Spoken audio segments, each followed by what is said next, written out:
All right. Well, welcome back to the Rice Report, everyone, where we talk about the three things you're not supposed to talk about in public: money, politics, and religion.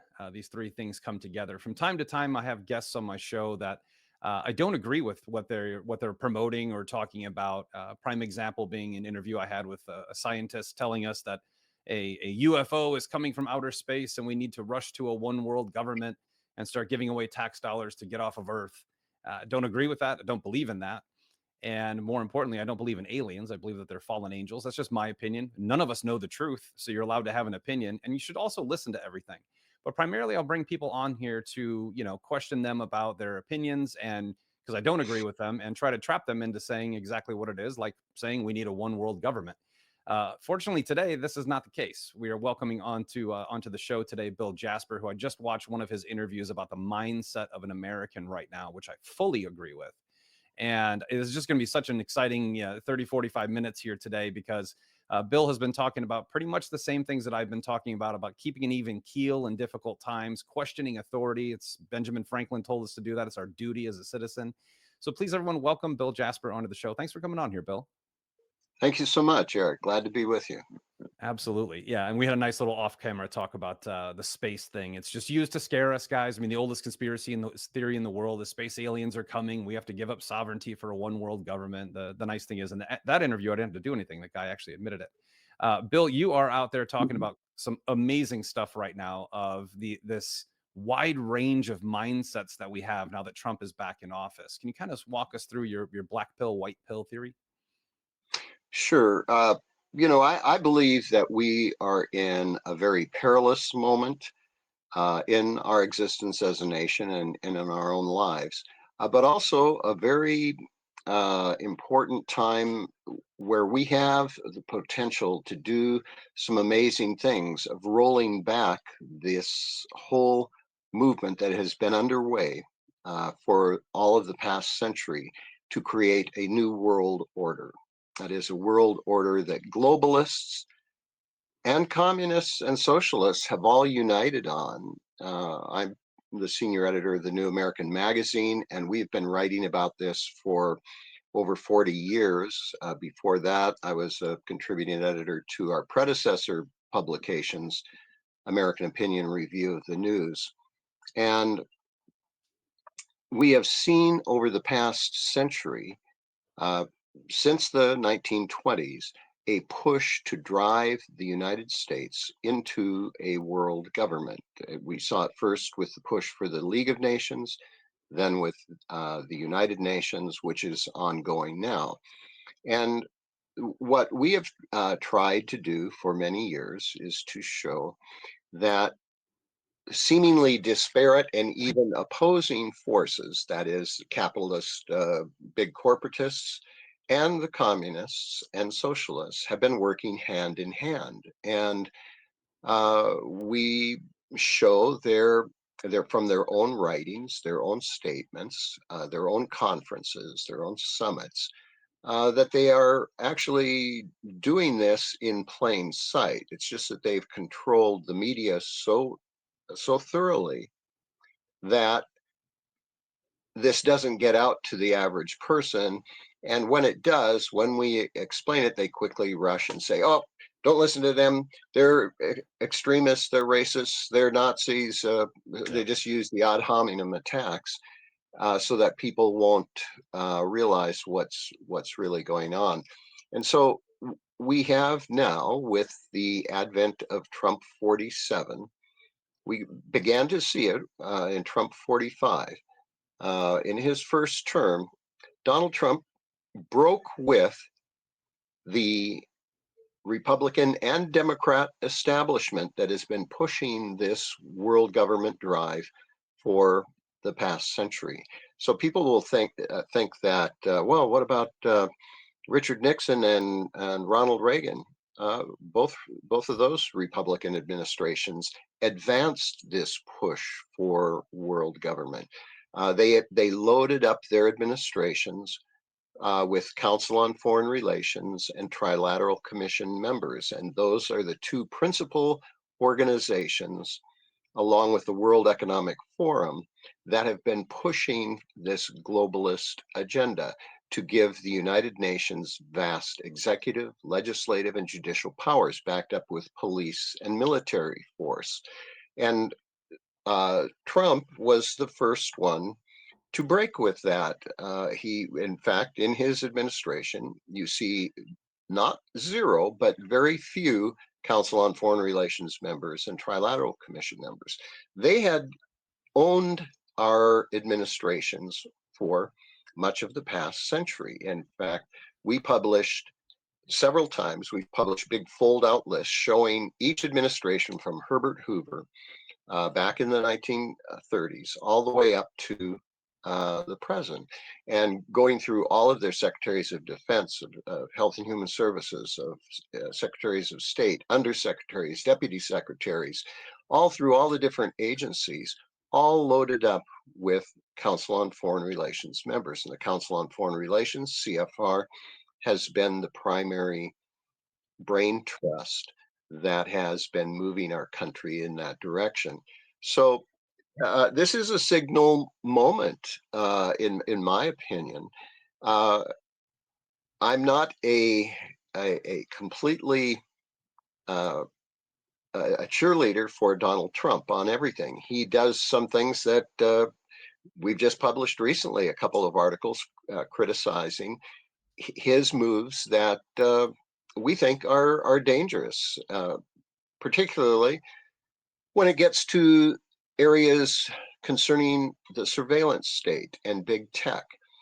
He has just advanced what Joe Biden had done in putting TSA face scanners in all of the airports. They're wrapping up to have it in 400 airports. And it was flying recently, and it dismayed me to see that as I went through the lines there of the airports several times, I was the only person who didn't in line, and there were in the Austin airport, there were 10 different kiosks where people could go in, and I was watching around there. When people gave their real ID, which again, President Trump pushed that through after we had held it off for 20 years. We had opposed it very strongly, and most people who believe in states' rights, limited federal government, rejected this because it's a national ID, and it again gives the government more control over our lives. So he pushed that through, and then following on that, the facial scan. And I watched, and I was the only person who didn't step up and have my face scanned. I know the feeling. You're not required. You're not required at this time to do that. But I was wondering, because I hadn't flown since they instituted that nationwide. I was going, okay, what are they going to do if I say no, thank you, and just hand them my card? And I was pleasantly surprised to see, at least now, they are not enforcing it. So I just said, no, I prefer not. And I gave them, so they look at the card instead of getting your face on there. Supposedly the reason for doing this is so that the facial recognition system in there can guarantee that, yes, you are the person that's on your card. But they were able to just visually confirm that. And, I didn't go through with the facial scan. Now they are saying that, well, this is just a temporary thing. It doesn't record this. It only verifies it, and then it won't be held in any data bank. But then they qualify, and they said, except for a certain number that will be kept for future use. They always have those weasel words. Catch. Yeah, and as I wrote in a recent article, the former head, who was just fired as head of the TSA, said to the Dallas Morning News a few months ago. He said, "Yeah, there's no problem. This is voluntary, for now." He said, "Eventually, you won't have an option."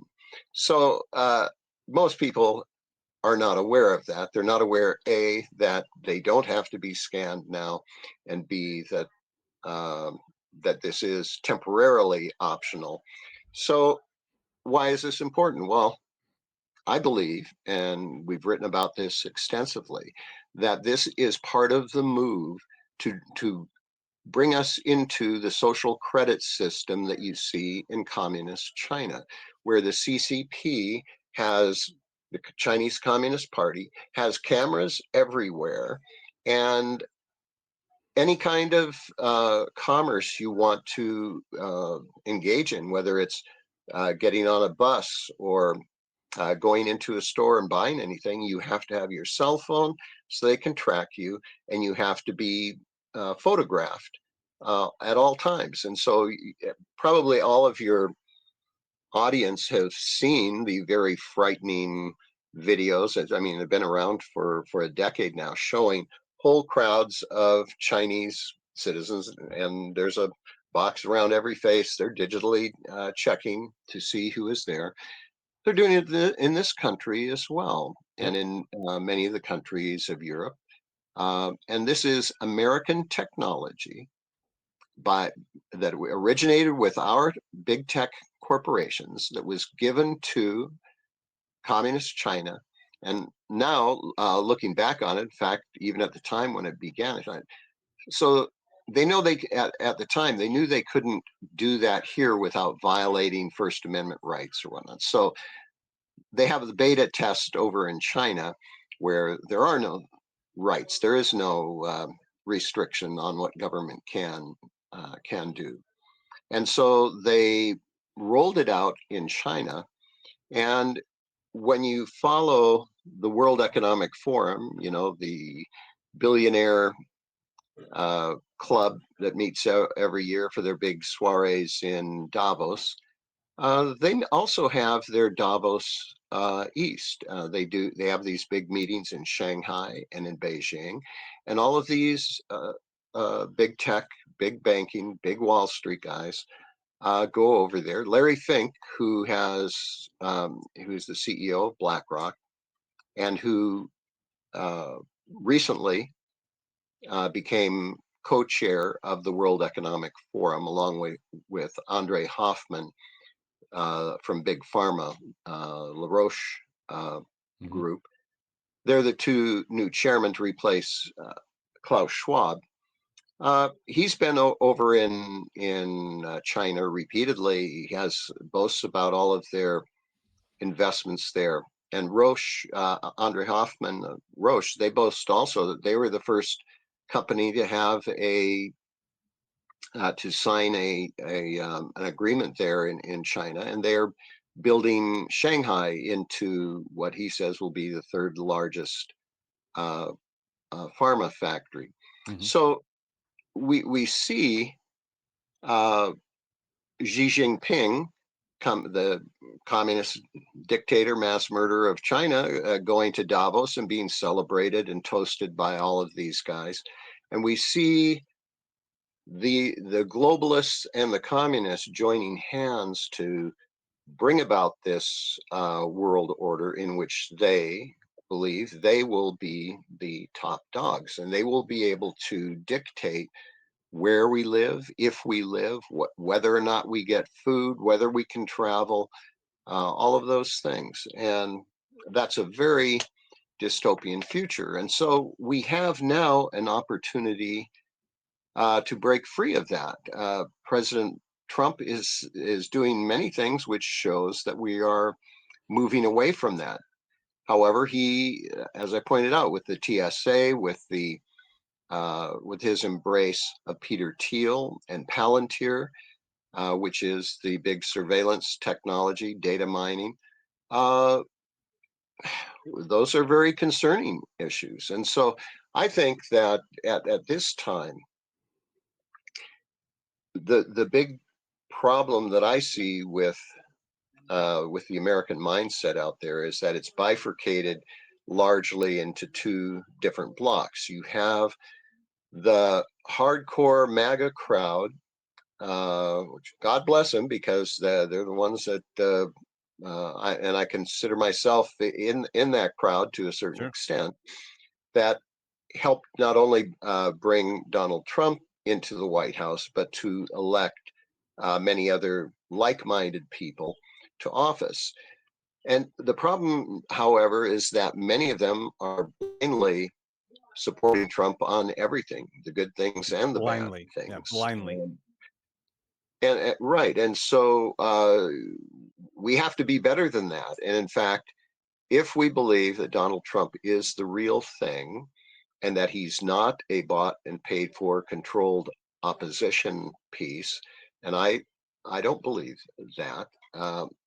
However, he needs to hear from us loudly and clearly when he's going in the wrong direction, because he is surrounded by a lot of these reptilian shapeshifters, figuratively speaking. I'm not one of those who believes that we have the actual reptilian shapeshifters here, but we have people with very serpentine reptilian cunning who have surrounded him and made him dependent on them to a certain extent, because we witnessed over the last several years the lawfare that was employed against Donald Trump Well, and while he against was. many other Americans. Yes, yes, and but he has been targeted more than Oh, anyone sure. else, Sure. and so I mean they squeezed him very hard with Letitia James and Alvin Bragg and uh, Fannie Willis and all the rest of them, as well as the members of Congress who brought impeachment against him uh, twice and were constantly hamstringing him with so-called investigations. So he was in a pretty dire situation, and that's when guys like Peter Thiel and others sidle up to him and say, "Hey, I can help you out." And they help him out with millions of dollars and extract concessions from him. And so he needs to hear from his supporters. And I think we see that just here in the last couple of days when he tweeted about warp speed.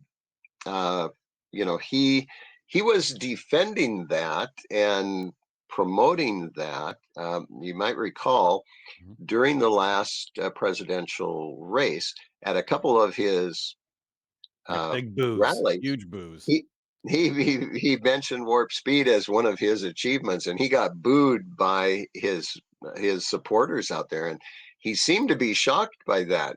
Like he didn't realize the depth of the opposition, but perhaps he did not even realize that it wasn't the success that he thought it was. His recent tweet kind of indicates, if it is truly a picture of his thinking, that he says, "Well, I was told all these wonderful things that they were the vaccines were going to be so wonderful," and he said, and now we don't know. Maybe it wasn't as brilliant as I was told. And Yeah. so he's saying we have to have all of this information released.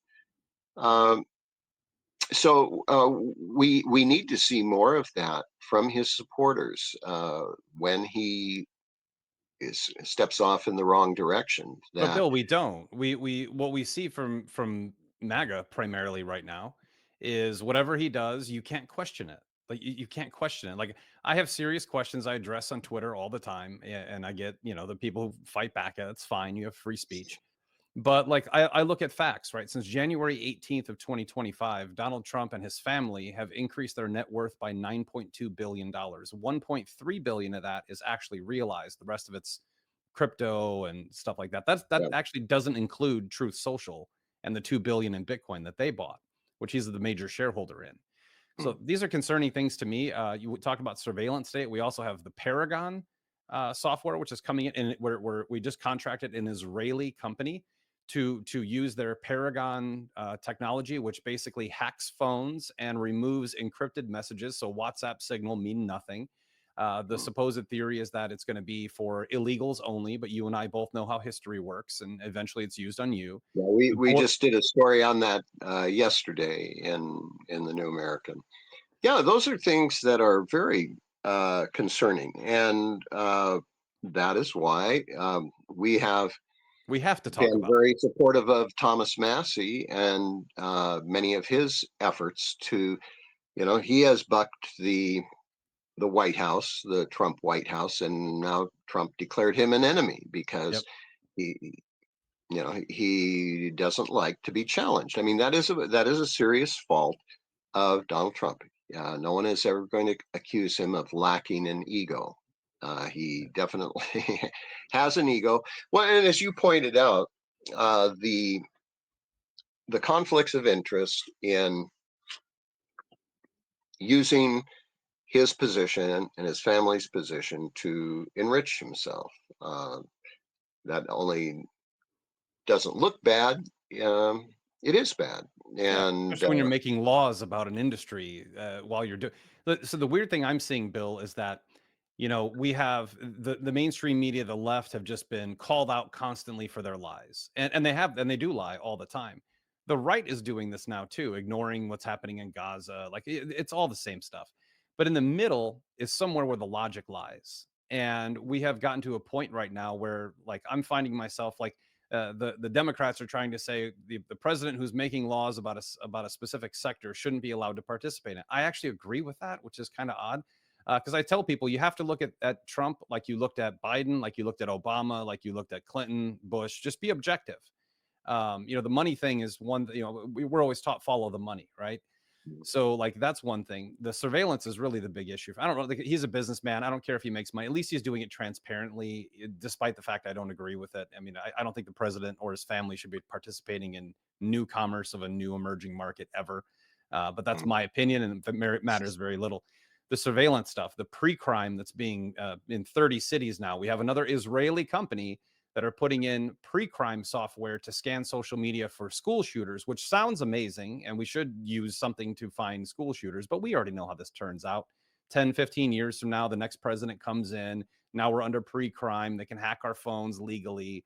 We have 150, we were told there were zero crossings at the border, I think in like April, zero crossings. So we shut the border down, but then we passed a bill for 150 billion in border security. I thought it was shut down. That border security 150 billion is going to Palantir, OpenAI, Sam Altman, and now that it's being allocated to Paragon and some of these other pre-crime technologies. It's like we'll iron all these things out. So in the middle of this, you have the folks that are like, oh, this is 5D chess. He's going to use it, maybe, right? Like I don't discount. I don't know what the future brings. I think it's the most dangerous thing in the world is a man who always has other people making excuses for poor decisions. I think that's the most dangerous well, thing in the and world. and uh, even if the MAGA apologists think that it's okay because he's doing it, it sets a precedent, and it sets up for whomever follows him. That's exactly right.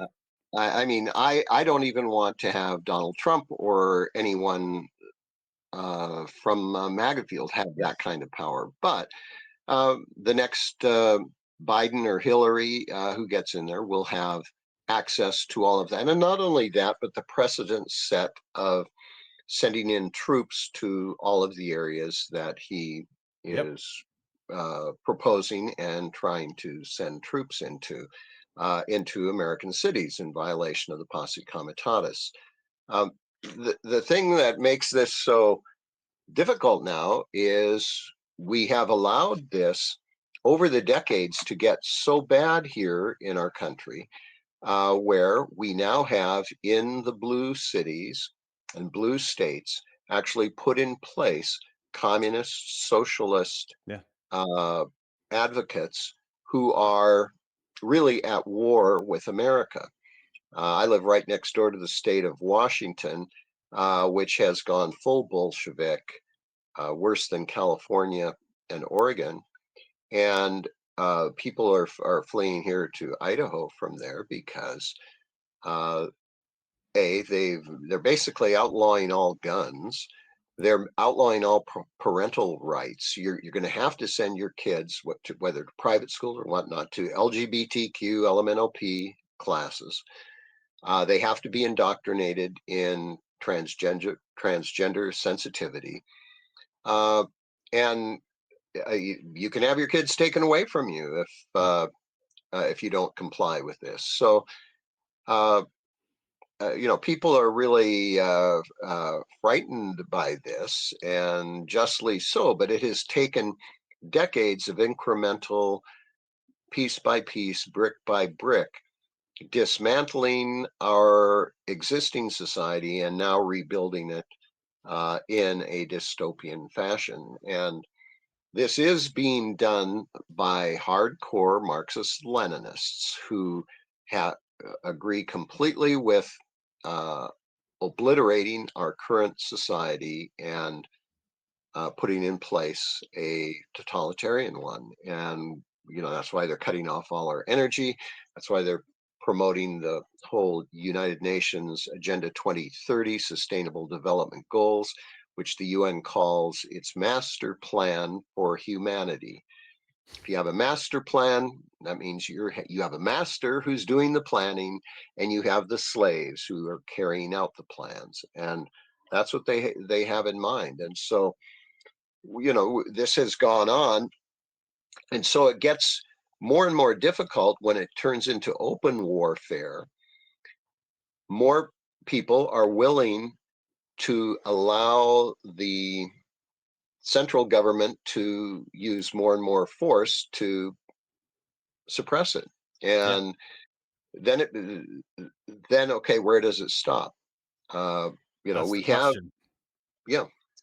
So I think that um, some people uh, who are not the total defenders for everything that President Trump is doing have given up and have just said, "Oh, it's all over. It's too late. Nothing we can do.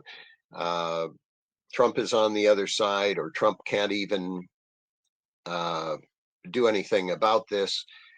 And that's an easy way of copying out, Mm. of having an excuse to do nothing. And that is to acquiesce to giving up all of your freedom, because it will only take a short time, as we saw during the BLM riots and during uh, many of the other tumults that are shaking the country. It will only take a short time for uh, everything to be blown out of existence. We saw during the 4 years of the Biden regime, something people couldn't have imagined a decade ago, even a few years ago, certainly not a generation ago, that we would have millions of people from all over the world flooding across our borders. Millions. We still don't know the full total, but it could have been as many as 10 or even 12 or even more, because Biden I've was, heard 20. Yeah. yes. So I am one of the few journalists up until currently, Michael Yon or Todd Bensman. Back in the 80s, I went all along the southern border uh, with camera and sometimes with camera crews over the course of 2 years, and covered from all the way from the Pacific coast at Imperial Beach, San Diego, all the way down to the Gulf, and interviewed illegals coming across the border, interviewed Border Patrol, customs officers, coyotes who were bringing people across, and local sheriffs.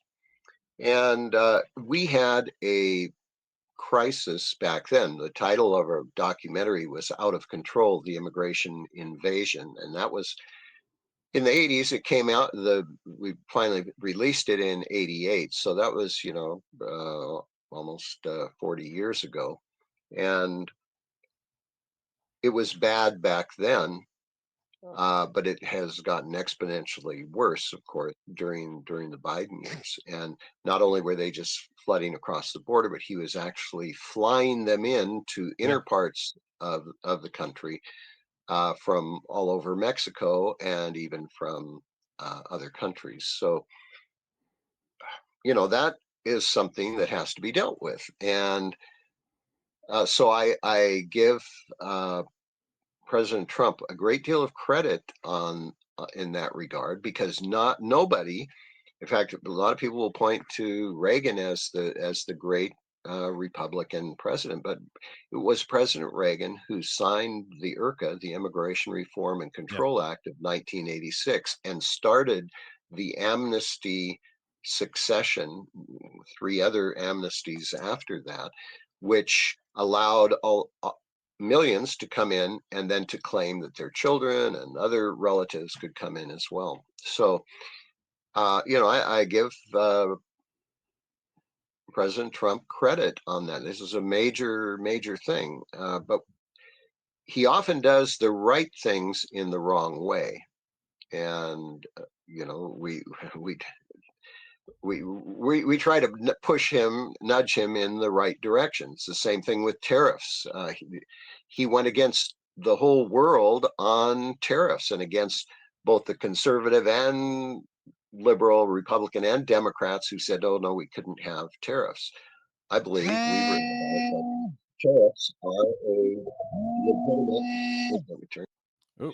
are a, are a legitimate tax that the founders believed should be used to run the country. We shouldn't. They Yeah. did not want to see It's in the a, Constitution. Yeah. a graduated income tax, which was a Marxist, socialist, communist program. And all of he's shown that yes, we can reinstitute tariffs. They will not destroy our economy. In fact, if if he's really serious about this, we'll Boy, be actually moving toward getting rid of the income tax. yeah, that's the only way that that works. That you cannot have tariffs and income tax. That is just not how. These are all Keynesian economic theories, which I don't. First of all, I don't. I agree. I believe in free markets and a small government, like almost non. Handle the roads, the infrastructure, national defense, keep us safe. That's what a government's supposed to do. Everything else is overreach in my So, philosophy. right, and But so most of the things that he's calling for about reducing various federal agencies really should be talking about abolishing them. And of that's right. course, that will require a Congress that's willing to do that, since most of Right. them were created by acts of Congress. And that's why at the New American, we have our Freedom Index. And most people do not even know who their congressman is, let alone how he or she votes.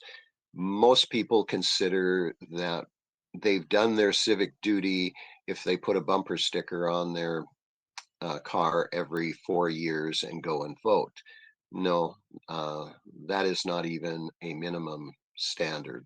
Uh, you need to know who your congressman is. The Constitution of the United States, Article 1, Section 1, Paragraph 1, Sentence 1 says, all legislative powers herein granted shall be vested in a Congress of the United States to be composed of a Senate and a House of Representatives.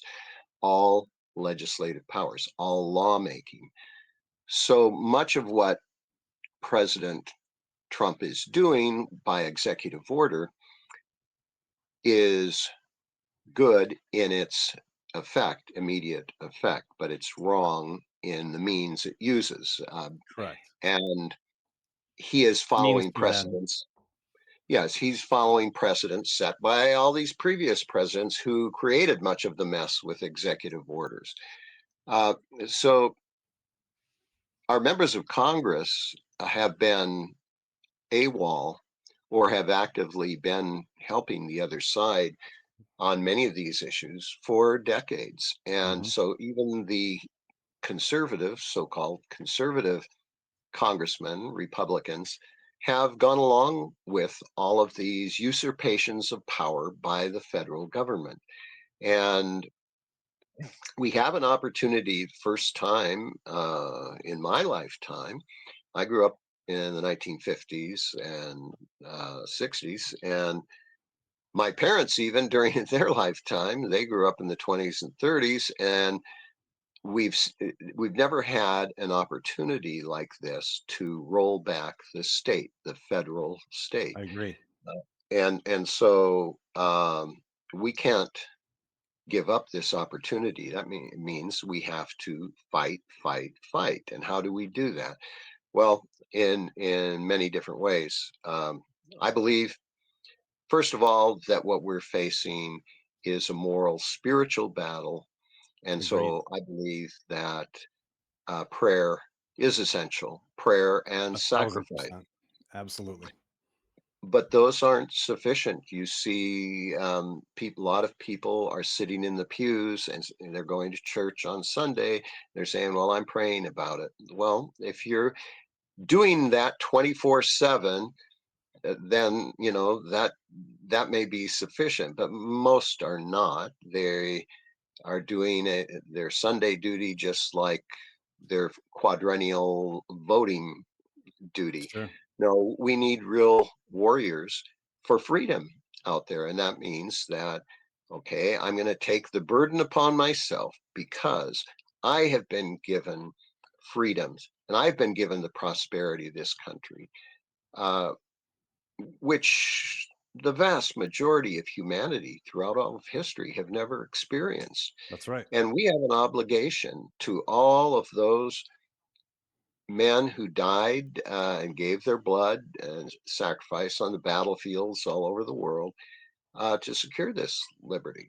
And our children, I have children and grandchildren, and I want to leave them a, a legacy of liberty that I received. And it is very frightful to see the future that they face if this continues the way it's going. So right now, I mentioned we publish the Freedom Index at thenewamerican.com, and that if you go there on the headline there, it's Freedom Index. Click on that. You put in the name of your congressman, or if you don't know that your congressman, put in your zip code, and it'll tell you who your congressman and your senators are. And you can click on their record, and you can see how they have voted on the important Yep. issues. And you can then go to our uh, page that gives you uh, alerts on the key legislation that is up. Or you can write to them. All you have to do is put in your information, and it will store it there for you. And anytime you want to send a message to Congress, all you have to do is click on the legislation that's listed, and it will give you a sample piece of legislation saying, "Dear Congressman, this piece of legislation is dangerous, blah, blah, blah. Please vote against it." Or this is a good piece of legislation. For instance, the Defund Act, DEFUND Act. That is uh, the acronym for Defunding Entirely from the United Nations Debacle. And this is the first time we've had legislation like this in both the House and the Senate. And we have now a growing list of co-sponsors because, for instance, one of my congressman was recently up here for a big dinner, fundraising dinner, and a couple of my friends who are members of my local chapter of the John Birch Society uh, contacted him and said, "Well, we're going to be at the dinner, and we're going to ask you why your name isn't on the as a Yeah. co-sponsor on there." And lo and behold, that very day he signed on as a co-sponsor. So um, It works in the end, but like we've had a lot of issues with, I mean, our many congressional seats are not serving constituents, and that's been obvious for 50 years. So you have to apply pressure there. But I think that Bill, the mindset is what I want to talk about, in this interview as much as I can as we wrap up. We have two types of factions right now that I see. We have the ones who, there's clearly things that are happening that people are not satisfied with. Like nobody wants surveillance state. Nobody wants enrichment. Nobody wants Mark Zuckerberg and Bill Gates sitting at the White House last night. Nobody wants these things. They're happening. Like they're happening. So we have two types of people: the ones that are just giving up and saying, it's so bad, Donald Trump's a traitor, blah blah blah, on one side, doing nothing. Then you have the other side that said, oh, he's so smart, he must be pulling something off in the background, doing nothing. And then you have people in the middle, which is the smallest number of those two constituencies. Those two comprise, and if you're not fully in support of everything Trump does, then you're considered a black pill. Everything's. I'm right in the middle. I'm just watching things and I'm expressing what I have absolute disagreement with. That's actually the American spirit. The American spirit isn't to rely on any savior other than Jesus Christ. That is our only savior in the Absolutely. world. Donald Trump is not Jesus Christ, this anointed by God thing for a fallible human being, which, Moses, Aaron, all of them were fallible human beings, but they were determined to be anointed by God after they had done their great things. So I also believe in giving a guy a chance, right? Like it's been 9 months. So yeah, you've made in my opinion, a ton of moves I don't agree with in 9 months, but I'm not going to give up on this country because of it. And then the Yeah. other side, just saying, oh, he's doing this and that, and it's they're both wrong and they're both stupid. Like these are both idiotic mindsets. The only mindset that matters is, are the things happening in the government making your life better? Our unemployment is atrocious. Inflation is out of hand, and the problem I have with it is we're still lying about it. Inflation's really like 8 to 10%. Anyone will tell you that, but we're getting it to 2.7. Everyone knows you can't find a job. Jobs report came out this morning. Over 60% of new jobs are part-time. There's no work. Yet we have, we're going from like an establishment, globalist, communist world into a technocrat world, which may be worse. Like we don't know. It will be less physically brutal and overtly brutal, For the but it's time designed to being. steal privacy for the time being. That's right. Until you're fully snared, and you got to have the death blow. And this stuff is, there's not one man in control of everything. I think that's the other illusion that people have. Trump will do it. Trump needs a team of people to do things. And Absolutely. his team is better. There's no CFR guys on there, but they're all Zionists. I mean, these are Yeah. all self-proclaimed Zionists. Yeah. So we And that's, yeah. we have we And we have see issues that though. then we see that with Paragon and Yeah, with the other things that are like that pre-crime. are taking place. Yeah. Yeah, and continually sending money to Israel to fight a country that has no military, zero governing bodies, no military, just bombing them into oblivion. They're bombing again today. But Yeah, and completely in violation of just war principles. I mean, non-combatants, non-threatening people. They're just wiping them out. That is not Christian. It's not humane. It is not acceptable. And it's uh, also not debatable, though people love to debate it, right? Like justify it by saying we have to kill Hamas. It's the equivalent of saying we need to blow up New York City to get rid of a street gang, right? The MS-13, we got to get rid of MS-13, so we got to blow up New York and LA, and whoever's in the yeah, way, that's okay. Like we don't look at things from that perspective. I think we have this 4-year period to get our minds right, to begin to work as Americans together to push back on these things.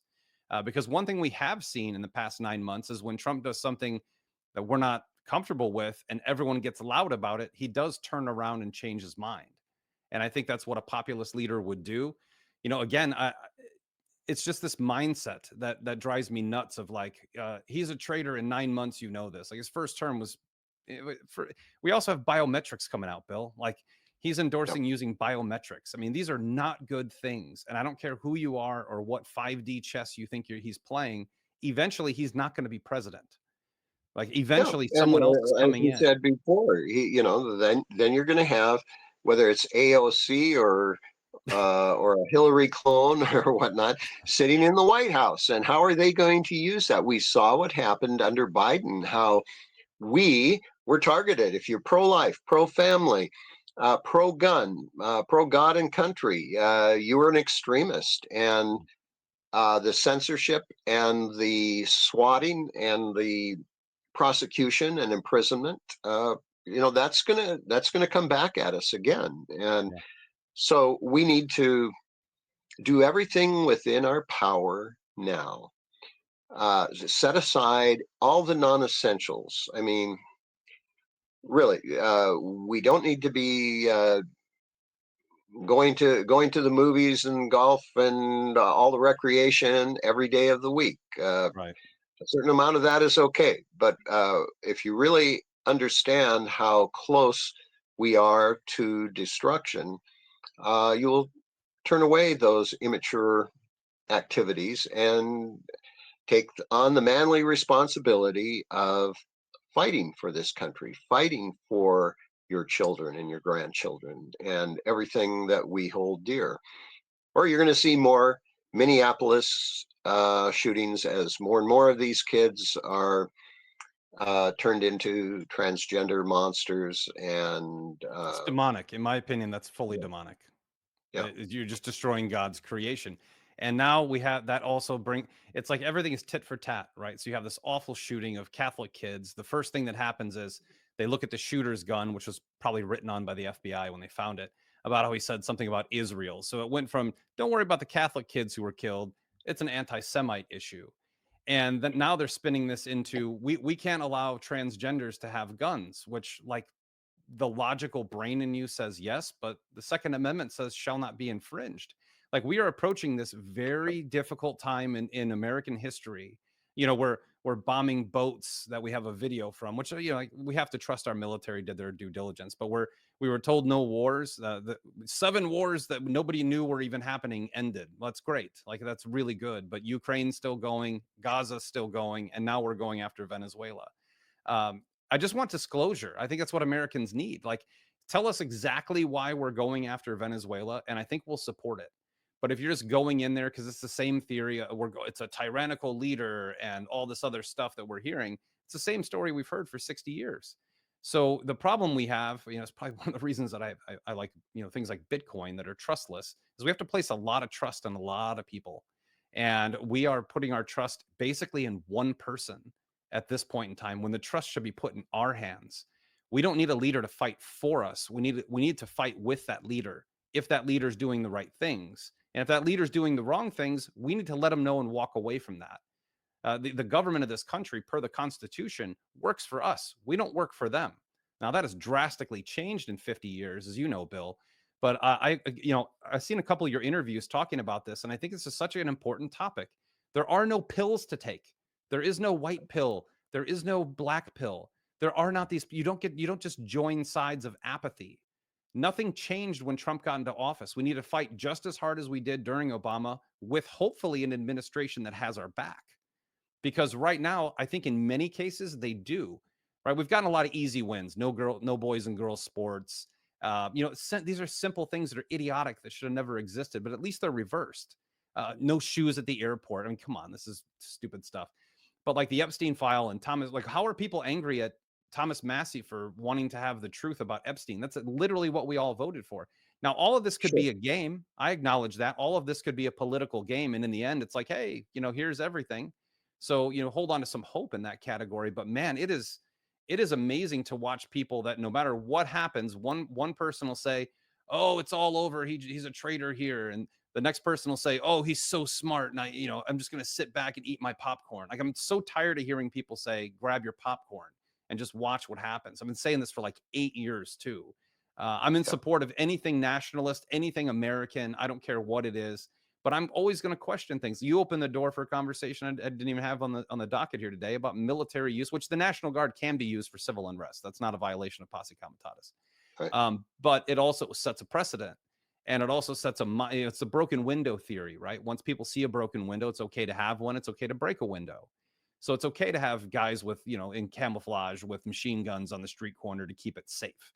Now we have new vaccines being developed, and Bill, like, all this stuff is being thrown at the American people, I think, for a purpose, whether it's God doing it or an intended psyop of some sort. And I think that you hit the nail on the head. Is like we need to use discernment from God. I will talk to anyone. I will talk to an atheist. I'll talk to a Satanist. I don't care who it is. I don't back down from my beliefs. And that's why I can have those conversations without losing my cool, much like you. But it is this time in American history where Americans need to realize that they work for us, and we should be able to get them to do what the consensus of the American people wants done, not a small few who are getting their pockets lined by the World Economic Forum and other places, which is still happening.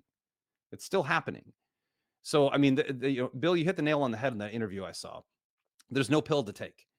There are no good or bad events. There's just events. It's how we react to it that make those events either useless or useful for sovereignty and freedom. And we have to take that action as soon as these events occur.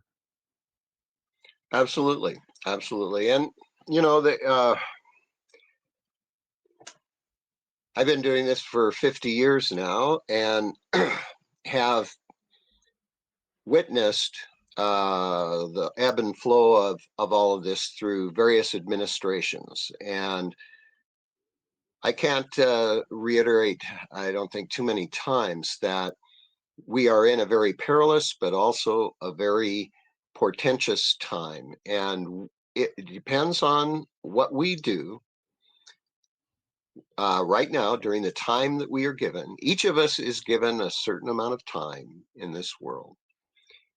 And I believe we're going to be judged by how we used that time. I want to be judged when I stand before our Lord. I want him to say, "Well done, good and faithful servant." So, how does that translate into the time that we are in?